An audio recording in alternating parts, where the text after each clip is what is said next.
നമസ്കാരം. IPL-ൽ സഞ്ജു സാംസൺ ക്യാപ്റ്റനായി തിരിച്ചെത്തിയതോടെ രാജസ്ഥാൻ റോയൽസ് സട കുടഞ്ഞ് എഴുന്നേറ്റിരിക്കുകയാണ്. ബുധനാഴ്ച രാത്രി അഹമ്മദാബാദിലെ നരേന്ദ്രമോദി സ്റ്റേഡിയത്തിൽ നടക്കാനിരിക്കുന്ന 5ാം റൗണ്ടിൽ മുൻ ചാമ്പ്യന്മാരായ ഗുജറാത്ത് ടൈറ്റൻസ് ആണ് റോയൽസിന്റെ അടുത്ത എതിരാളി. ശുഭ്മാൻ ഗില്ലിന് കീഴിൽ തകർപ്പൻ ഫോമിൽ കളിക്കുന്ന ഗുജറാത്ത് ടൈറ്റൻസിനെ അവരുടെ ഗ്രൗണ്ടിൽ വീഴ്ത്തുക എന്നത് റോയൽസിന് കടുപ്പം തന്നെയായിരിക്കും. മാത്രമല്ല, കണക്കുകളും അവർക്കെതിരാണ്. ഇതുവരെ 6 തവണ GT-യുമായി ഏറ്റുമുട്ടിയപ്പോൾ 5ലും റോയൽസ് തോറ്റിരുന്നു. 1-ൽ മാത്രമാണ് വിജയിക്കാനായത്. പഞ്ചാബ് കിങ്സിനെ അവസാന മത്സരത്തിൽ 50 റൺസിന് തകർത്ത് വിട്ടതിന്റെ ആവേശത്തിലാണ് സഞ്ജുവും കൂട്ടരുമുള്ളത്. പക്ഷേ പഞ്ചാബിനെതിരായ മത്സരത്തിൽ പരീക്ഷിച്ച ടീം കോമ്പിനേഷനിൽ റോയൽസ് 3 മാറ്റം വരുത്തേണ്ടത് അത്യാവശ്യമാണെന്നാണ് ക്രിക്കറ്റ് നിരീക്ഷകർ പറയുന്നത്. GT-ക്കെതിരായ എവേ മത്സരത്തിൽ റോയൽസിന്റെ ബെസ്റ്റ് ടീം കോമ്പിനേഷൻ ഏതാണെന്ന വിദഗ്ധാഭിപ്രായത്തിൽ നിന്ന് പരിശോധിക്കാം. പഞ്ചാബ് കിങ്സുമായുള്ള മത്സരത്തിൽ പരീക്ഷിച്ച ടോപ്പ് 3-യിൽ തീർച്ചയായും ഒരു മാറ്റം ഗുജറാത്ത് ടൈറ്റൻസിനെതിരെ രാജസ്ഥാൻ റോയൽസ് വരുത്തേണ്ടതുണ്ട്. ഇല്ലെങ്കിൽ അത് വലിയ തിരിച്ചടിയായി മാറാനും സാധ്യതയുണ്ട്. റോയൽസിന്റെ ഓപ്പണിംഗ് കോമ്പിനേഷനിൽ മാറ്റം ആവശ്യമില്ല.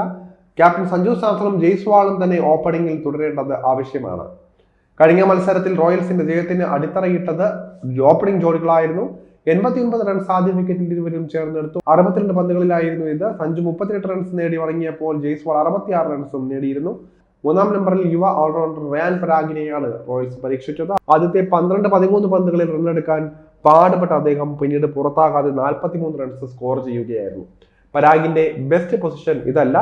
4-ാം നമ്പറിലാണ് അദ്ദേഹത്തിന് കൂടുതൽ ഇമ്പാക്ട് ഉണ്ടാക്കാൻ സാധിക്കുക. കഴിഞ്ഞ സീസണിൽ 550-ലധികം റൺസുമായി പരാഗ് ടീമിന്റെ ടോപ്പ് സ്കോറർ ആയതും 4-ാം നമ്പറിൽ ബാറ്റ് ചെയ്തിട്ടാണ്. അതുകൊണ്ട് തന്നെ GT-ക്കെതിരെ ഗുജറാത്ത് ടൈറ്റൻസിനെതിരെ പരാഗിനെ 3-ാം നമ്പറിലേക്ക് റോയൽസ് തീർച്ചയായും പ്രൊമോട്ട് ചെയ്യരുതെന്നാണ് പറയുന്നത്. പകരം മറ്റൊരു ഓൾറൗണ്ടറായ നിതീഷ് റാണയ്ക്ക് 3-ാം നമ്പർ നൽകണം.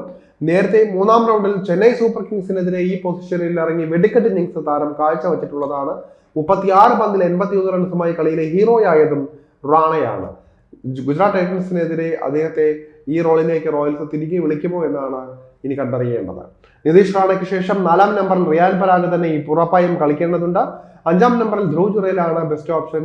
നിലവിലെ ഫോം പരിഗണിക്കുമ്പോൾ ടോപ്പ് 5-ൽ അദ്ദേഹത്തെ കളിപ്പിക്കുന്നതായിരിക്കും ഏറ്റവും നല്ലത്.